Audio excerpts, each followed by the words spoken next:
Good morning, everybody. Actually, it's afternoon right now. We are continuing our business spotlight here in Reno, Nevada. My name's Jeramie. This is Raw Focus. And this intro is super short and sweet, guys. This is a specialty episode, meaning that I put it in between other episodes because I only try to put one podcast out every Sunday. So every Sunday, you guys get a new podcast from me. But this is a business spotlight. So this is Evan Stern, who's been on my podcast before. And he's here with the Aria School of Music. It's a 501c3, 501c3 nonprofit. It's a school, and you're going to learn how somebody can get 100% scholarship to go into the school, or you can get a reduced rate to go to their school. It's only $29 an hour or half hour if you don't get anything, but also you can donate instruments for kids to learn, and so forth. So it's an amazing organization, and they're local small business in Reno. And just because they're a nonprofit doesn't mean they don't have the same issues as for-profit small businesses. In fact, it might be a little bit worse because people aren't just giving money to them because they have to ask for this money. So Evan's an amazing guy. He's super knowledgeable, and there's a ton of instruments that they teach and learn.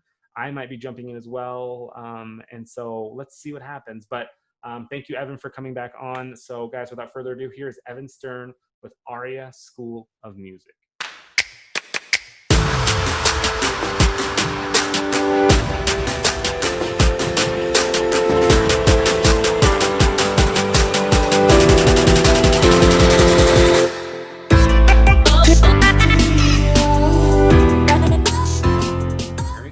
What's up, buddy? What's up, man? How are you? I'm all right. How are you? Good, man. Sorry about the confusion. Yeah, I send that email out, and that should be just ready to go. So I usually just wait on people to find it when they're ready. Got it. Let me close this down. Awesome, man. So just the same thing. We're just going to get going, and then we're going to chat for like a half hour or so. Okay. Keep it going. How's your day? It's going all right. Yeah. I accidentally passed a certification exam yesterday. What do you mean accidentally? You didn't think you were going to do it? No, I was studying for a corrective exercise specialist, and the portal on the website for both the practice exams and the final exam are the same window, and the buttons are right next to each other on the screen. Yeah. I was uncaffeinated. I thought I was taking a practice exam. What happened? What would happen if you failed that fake or the real exam? I had 3 attempts. Okay, but you passed it. Yeah. Awesome, man. Congrats. Especially when I'd only taken 1 practice test and hadn't done anywhere near as much studying as I had intended. So I was hoping to take a few practice tests and then, figure out exactly where my shortcomings were in my knowledge and then attempt the final, but that's amazing, dude. Well, it's a happy accident. What's the name of the nonprofit that we're talking about today? Aria School of Music and Art. Aria, I want to see. Are they on Facebook? Yes. Oh, found it. All right, cool. Aria School of Music and Art. Love it. Please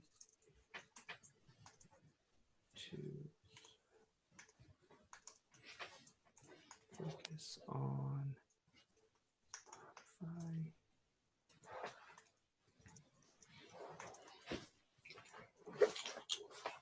Cool. Awesome, buddy. You ready to go? I'm ready. Same thing as last time. We're just going to chat. Hang on. Let me just...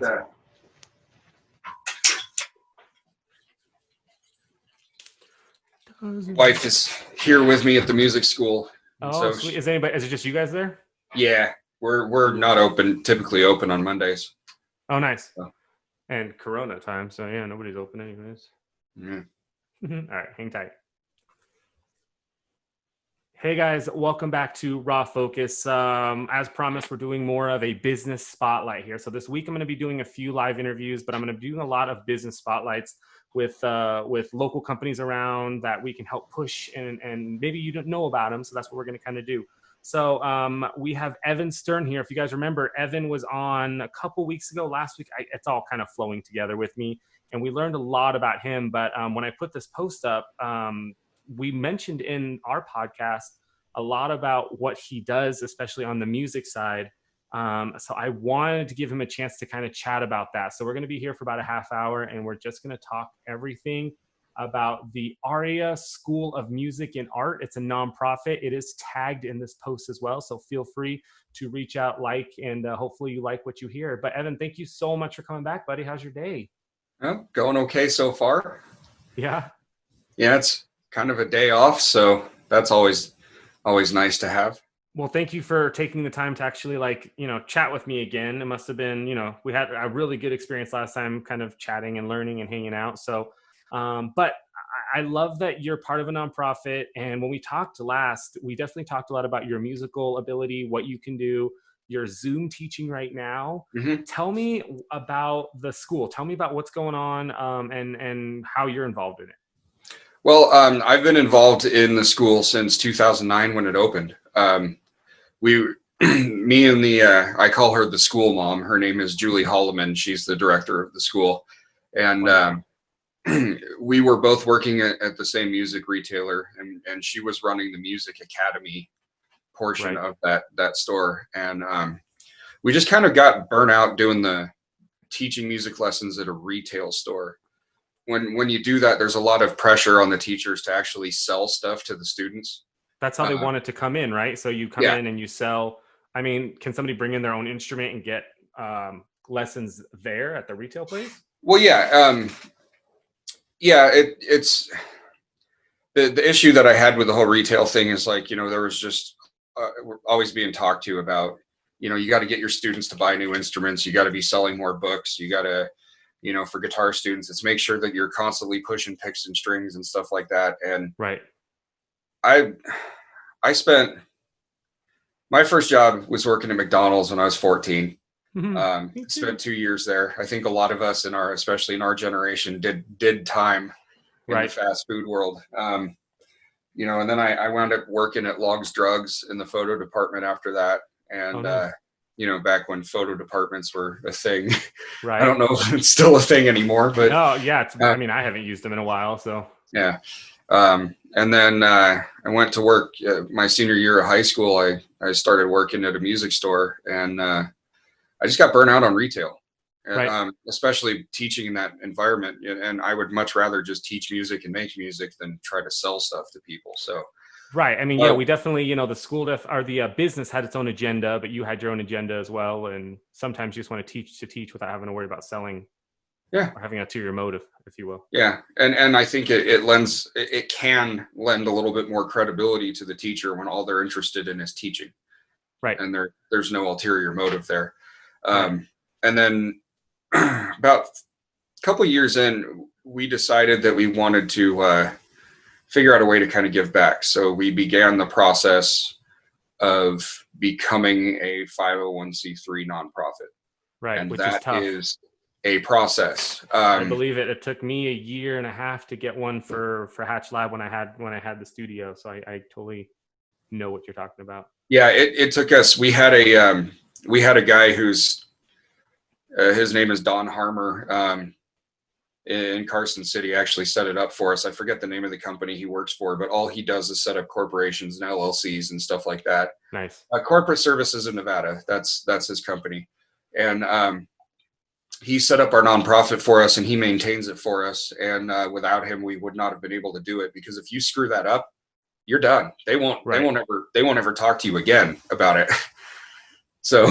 Oh my God. Yeah. I mean, the IRS doesn't have a sense of humor about that kind of thing. So if you mess that up, you're done. I agree, yeah. So we finally got our nonprofit status, and we were going to start writing for grants. And most of the grants that were even worth our time were like, you need to be a nonprofit for at least 3 years before we'll consider you. Which is probably a fraud prevention thing. You get people that, start up a nonprofit, get a massive grant for a program, and then just shut down. Use it for what they're supposed to. Yeah. Yeah. But the main goal that we have is to raise money to provide music lessons to kids from families that otherwise couldn't afford them. Okay. Private music instruction is pretty expensive. So is this open for, there's definitely a target market on there, but can anybody sign up, or are we looking for just people that can't really afford it? Well, we do offer lessons to those that can't afford it. Obviously, Right. we use part of the money from the lessons, which is actually what keeps our overhead paid for. You know, pays our Right. rent, pays our power, that kind of stuff.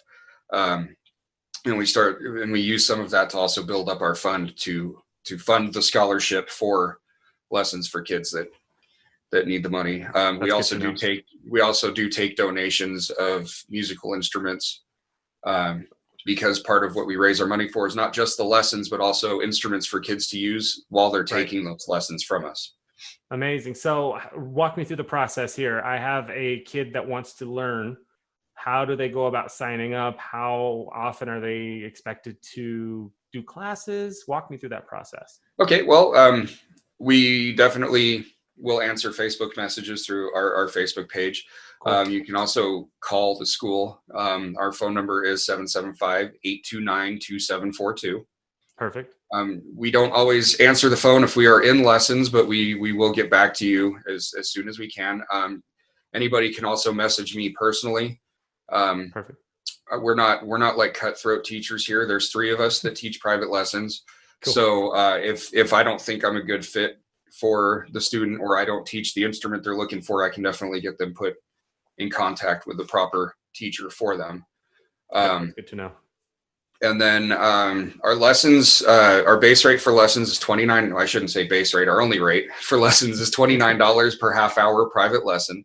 Okay. And then it's 1 half-hour lesson a week. So that's super reasonable. So that's a normal pricing. If somebody can't afford it, is there like some sort of form that they have to fill out and prove? And then if they do, Yeah. what does that come down to? We have an application form that we ask them to fill out. It's just a basis of income, and then we kind of have sliding scale depending, you know, if they need a partial scholarship, like they can afford lessons, they just can't afford to pay for all 4, maybe can only afford to pay for 2 per month. Right. You know, anything like that. And I understand people's situations change. Right. And we do have a few students here that are on 100% scholarship. That Wow. That's they amazing. don't pay for anything. Right. And that's the beauty of having the nonprofit side, is that, I mean, obviously they're filling out these forms so you guys can prove it. So if somebody does come after you for the nonprofit, you know, Right. we're not just, we're not being mean about it. You're just trying to figure out what they can do, because you have to prove that stuff.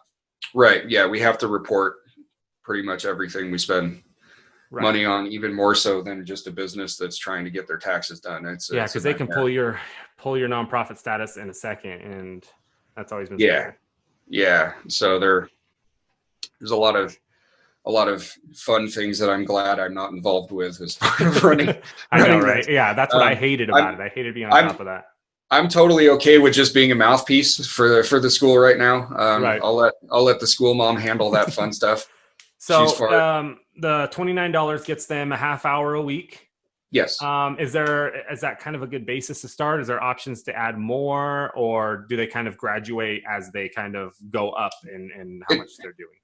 It really depends. If we start getting into really advanced lessons and stuff like that, usually we do recommend more time.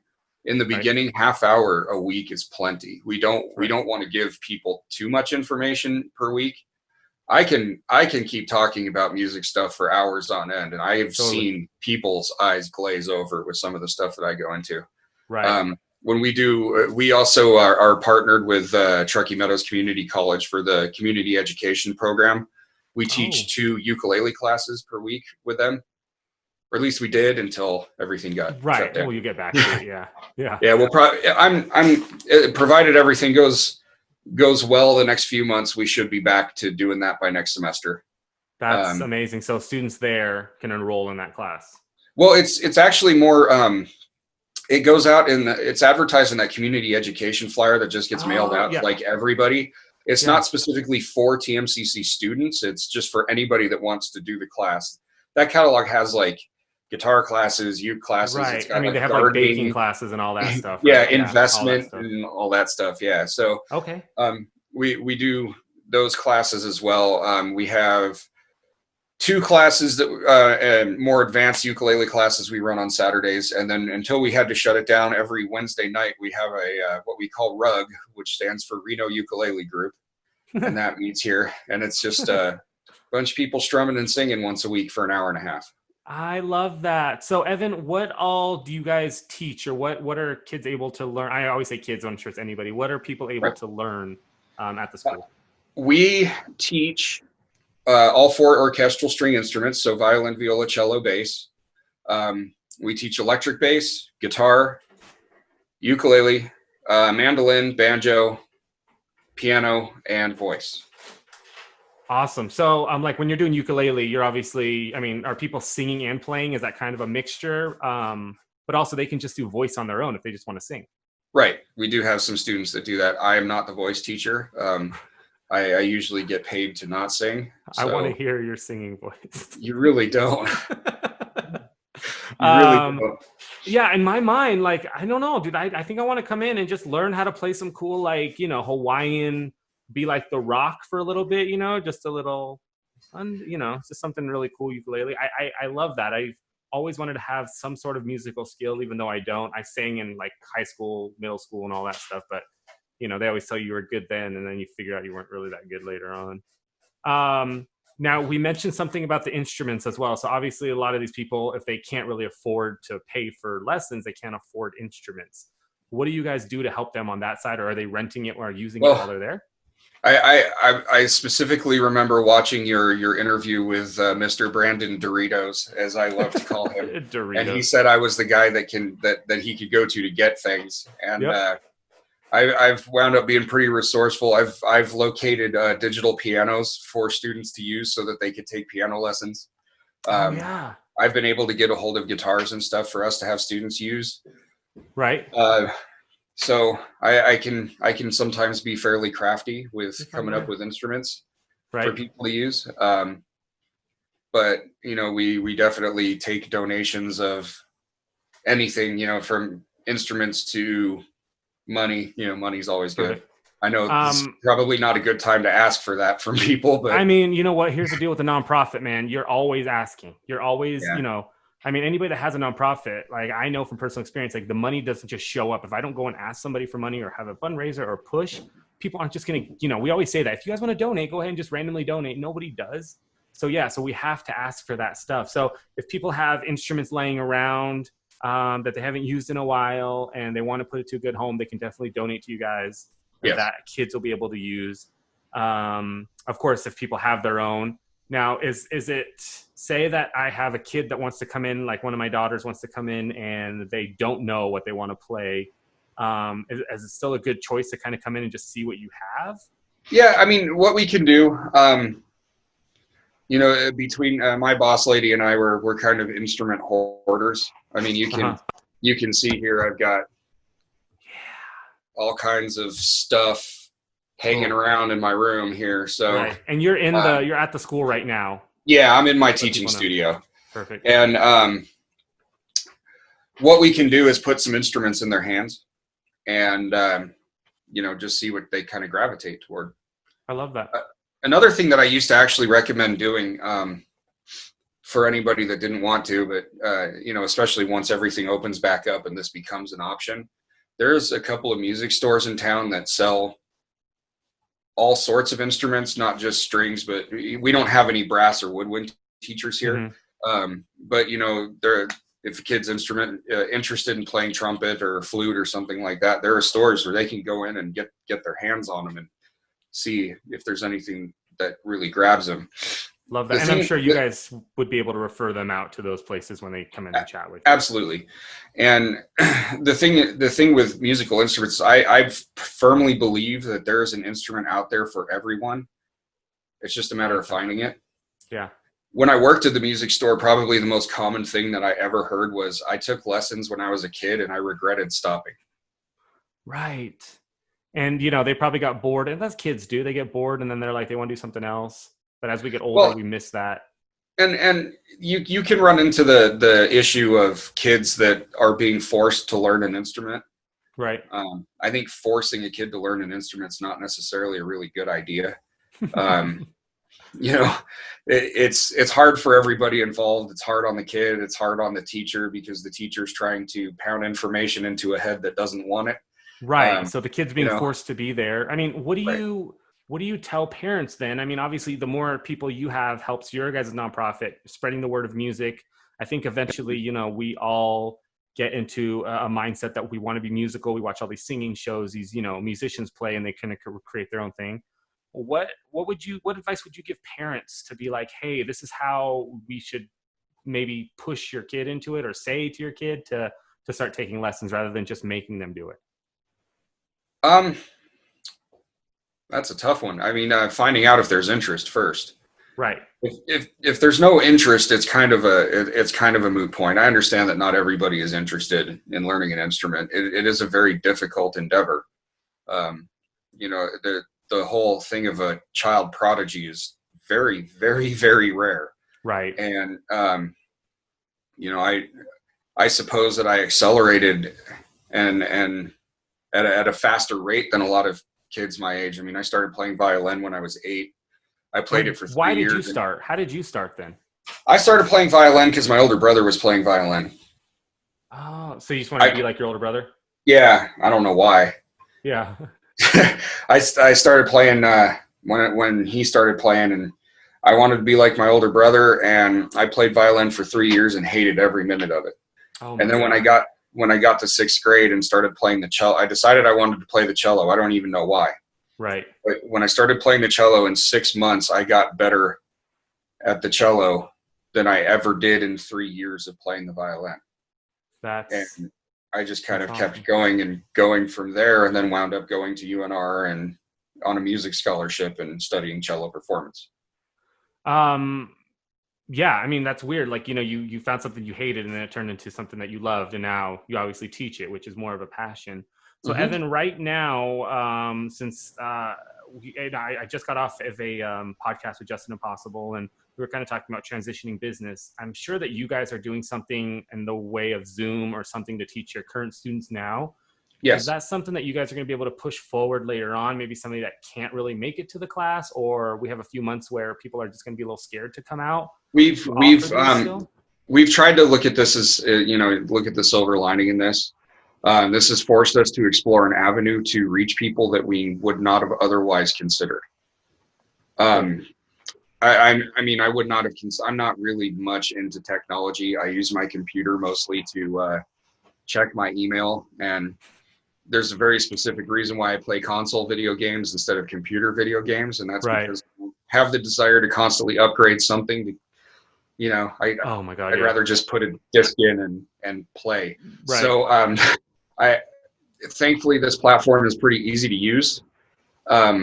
We've been doing our group classes on Saturdays through Zoom, and it's not ideal, but it works. We're able to reach people. We're able to keep that going. So as we transition back into everything opening up over the next several months, because it's not going to be, an on switch, it's going to be over several months. Exactly. We may, even when we're able to bring people in, we may have some immunocompromised people that want to isolate for a little longer, but still want to participate.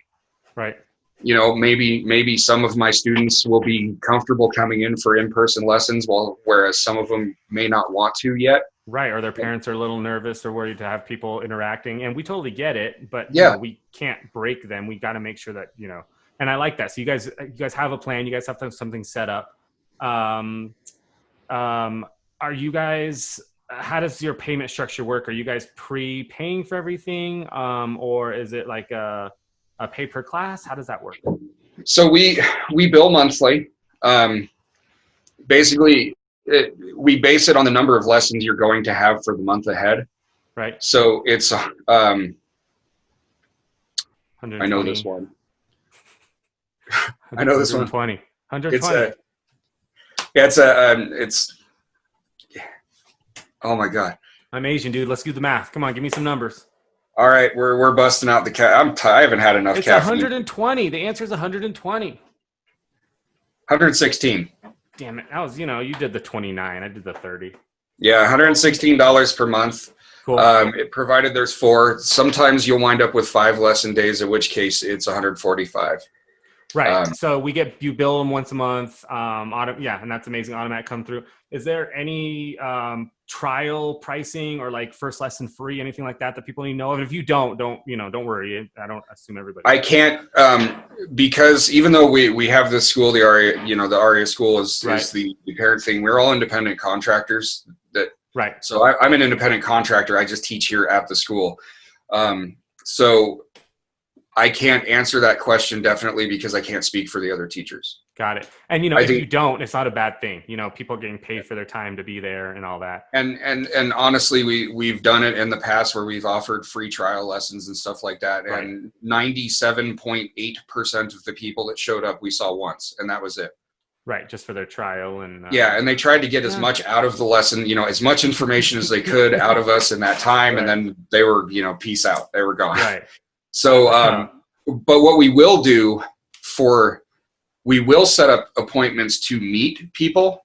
Mm-hmm. Maybe not necessarily give them a lesson, but we will always make time to meet people that want to talk to us about lessons. Cool. And one thing that we will do for free, and I know I can speak for the other teachers, especially when we're talking about kids that are like 5, 6 years old, right. Assess their ability to handle lessons. Right. I've seen a lot of teachers out there that, you call them and you say, hey, I've got a 4-year-old that wants to learn piano. And they just immediately say, yes. Well, I've met 4-year-olds that have the hand size and the attention span to handle lessons. And I've met 7-year-olds that may have the hand size, but have the attention span of, right. goldfish. And they're just, I mean, every kid is different. So, when we talk about the younger kids, we don't blanket, say yes or no. We will do an assessment just to make sure that they're ready for lessons. Perfect. Yeah. So you're not going to take anybody. I mean, you guys are doing your due diligence and making sure that those that should be there are there, even if, everybody has all the money in the world. Yeah. Our reputation matters more to us than just getting everybody and money. Right. And getting money in. I had a student one time that I taught this kid probably for about 3 months, and I tried everything that I could. And finally, I got him to admit in front of his parents that he wasn't interested and didn't want to play. Wow. And I did that because it was hard on the kid. He didn't want to be there, and I could tell. Right. Made the lessons pretty difficult, but he wasn't making any progress. And, I just wanted the parents to understand that if they were essentially paying me for no reason, if he's not going to practice and wasn't interested. And I didn't want to see them do that. That's money they could have been spending on something else for their kid instead of. Well, that's a good business etiquette, ethics. And I'm glad you do that. Yeah. Cause I know a lot of businesses that'll just take it. I mean, theoretically you're losing money from that kid not being there, but oh my God, teaching him must, if he was there and he didn't want to be there, teaching him would have been a nightmare.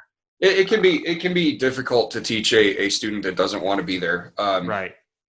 And it can also be difficult to teach a student that maybe just isn't connecting with me. I've had that happen before too, where they had all the desire in the world to learn how to play, but we just didn't connect, and I just sent them to one of the other teachers, and they thrived. Yeah. That's amazing. Do you guys sell gift certificates? We do. Okay, so somebody can buy some gift certificates, send them out to people. Yeah. Dude, that's awesome. I love this. So, I mean, I think I always see people tag posts on like, hey, somebody wants to learn this, somebody wants to learn that. And before I met you, I had no idea where to go. I think I knew like a couple music instructors that kind of did it at the home or did it wherever, but I never knew of a school. And when you were telling me about Aria at the beginning, when I very first met you, I didn't know it was a nonprofit. And so that kind of made me a little bit more excited because I always feel like, paying for that, you're giving back just a little bit more. Well, and we have some reasoning, non-selfish reasoning for doing the nonprofit thing. And I know that it's weird because of nonprofit, you get donations, stuff like that. And you can look at the number of major nonprofits where the CEOs are pulling in 7, 8 figure salaries a year. That kind of unsettles me a little bit. But what happened, our director, Julie she was a general music teacher in Washoe County for 13 years. Okay.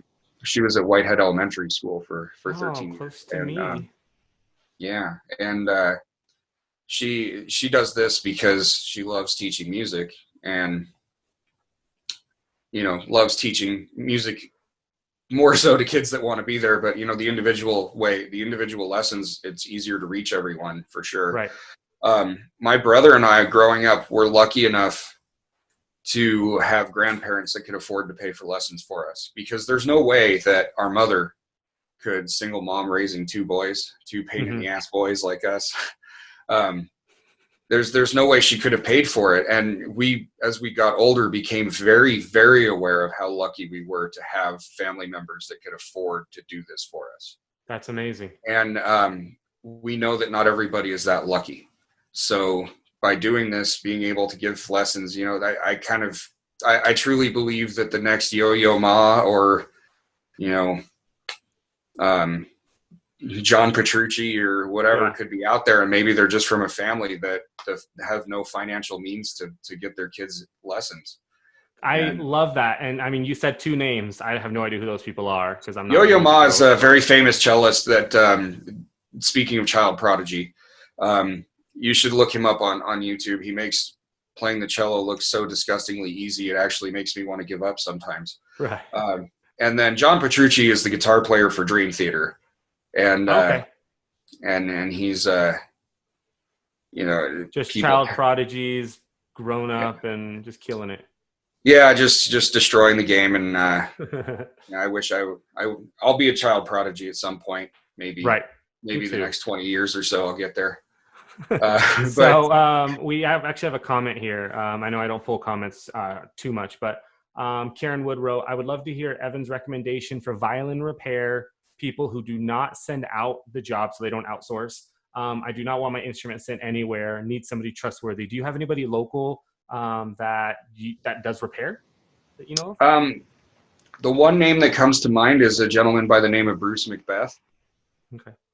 Does he have a shop, or does he just do it on his own? Yeah, he has a shop. I have several friends that see him for orchestral string instrument repair and bow rehair and stuff like that.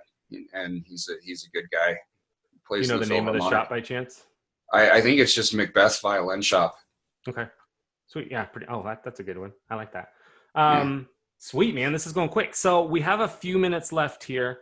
Sure. And what I want to do is I want you just to give a good general 1-minute speech on how, why, when, where, how people are finding you, and why they should be with your school.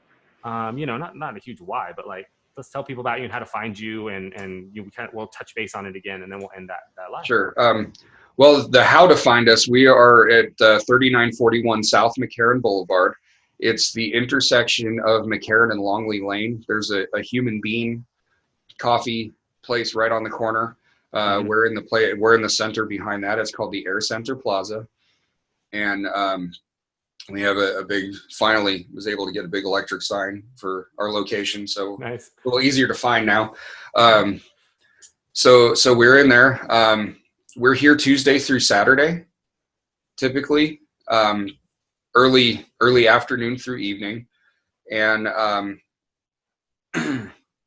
I did give the phone number. It's 775-829-2742.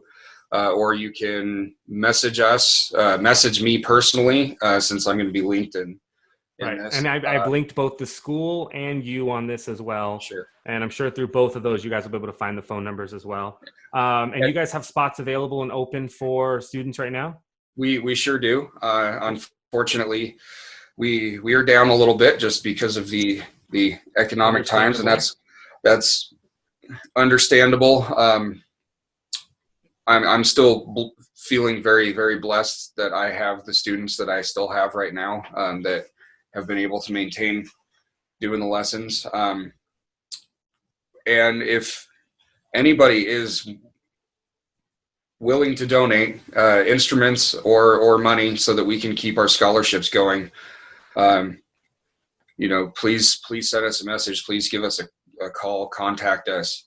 Right. We would like to expand the number of students that we have on scholarship. we would like to be teaching more kids that couldn't otherwise afford it. And yeah, and that's a huge pull, guys. I mean, everybody has, you know, garages, and we have stuff, we have spring sailing. And if you have instruments, it's better, you know, to donate to nonprofits like this rather than try to make 15-20 bucks on a violin or something that you don't know is tuned or work. So, I mean, there's a place that you can donate this stuff.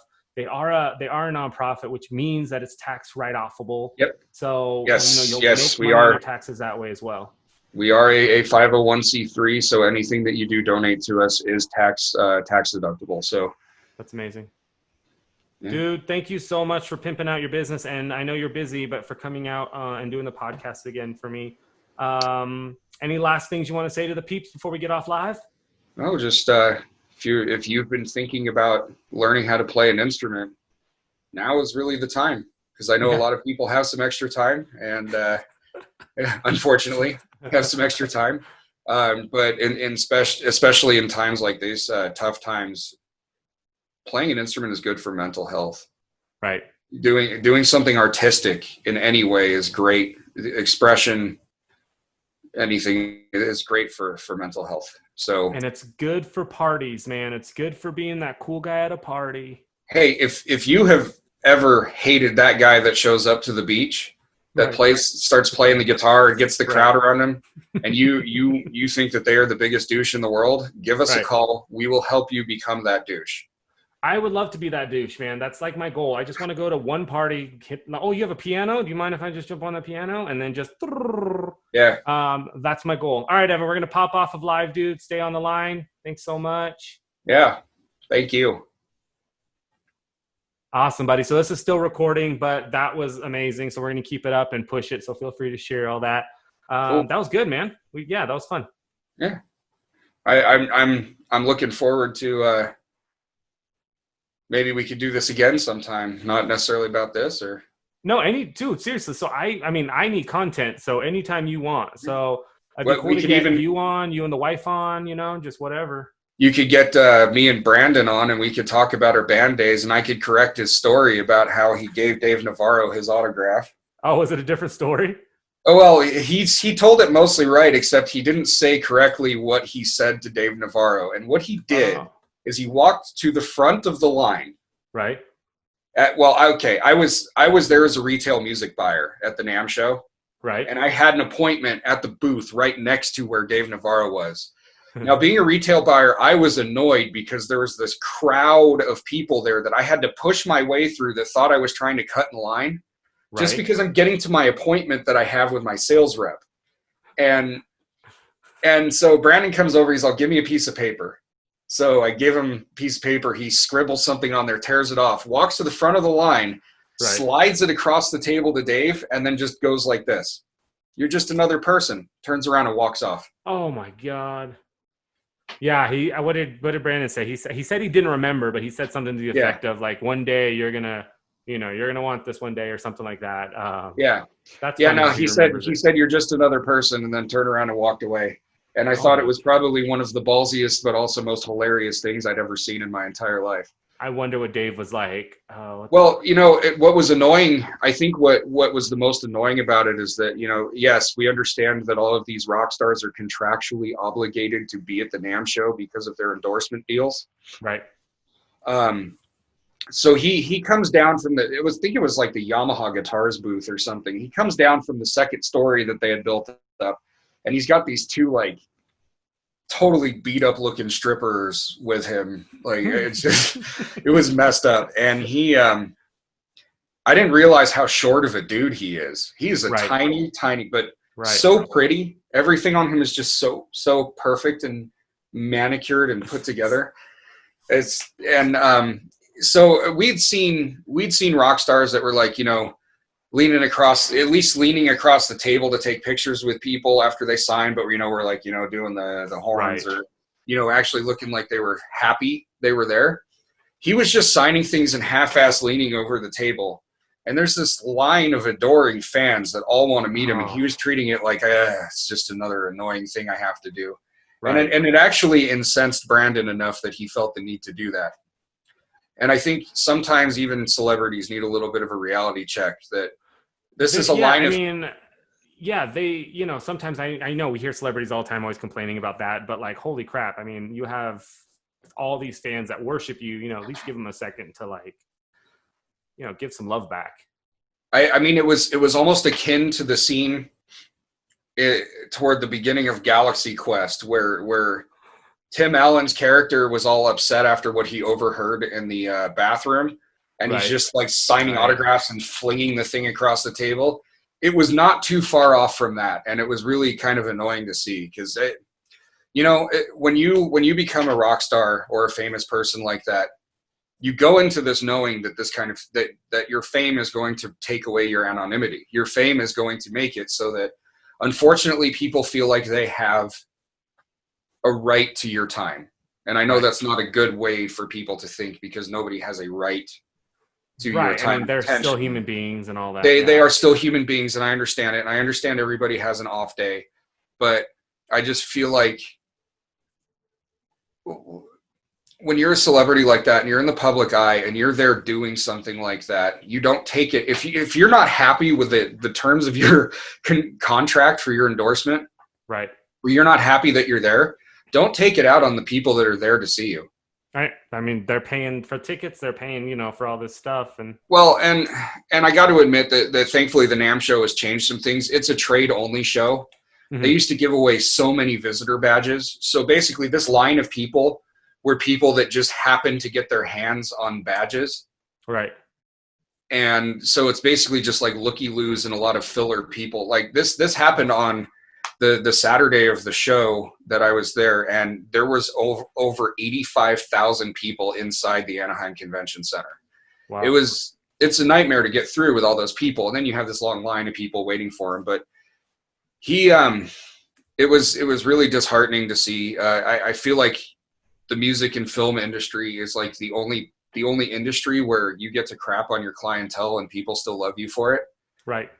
I mean, at the end of the day, the people in that line are the people that bought his records, Uh, that pay yeah. money to go to his shows, Yeah. that buy That's his exactly merchandise. right. That pay for his And bills. I mean, that's what it is. yeah.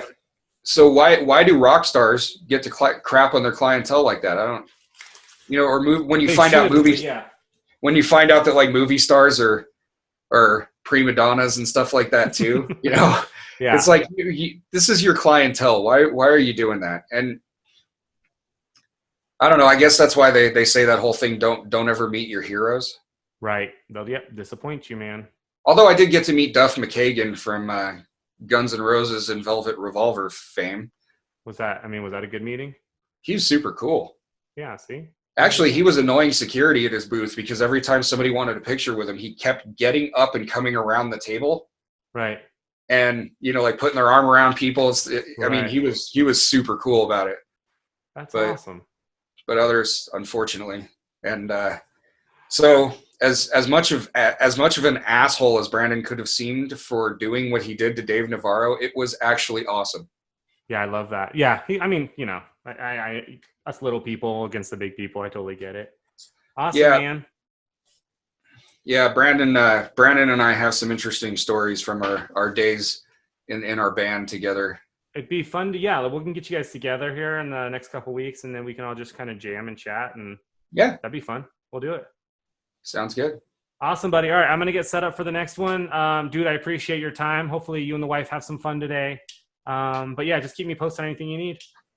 Will do. We'll talk to you later, man. Have a good one. You too.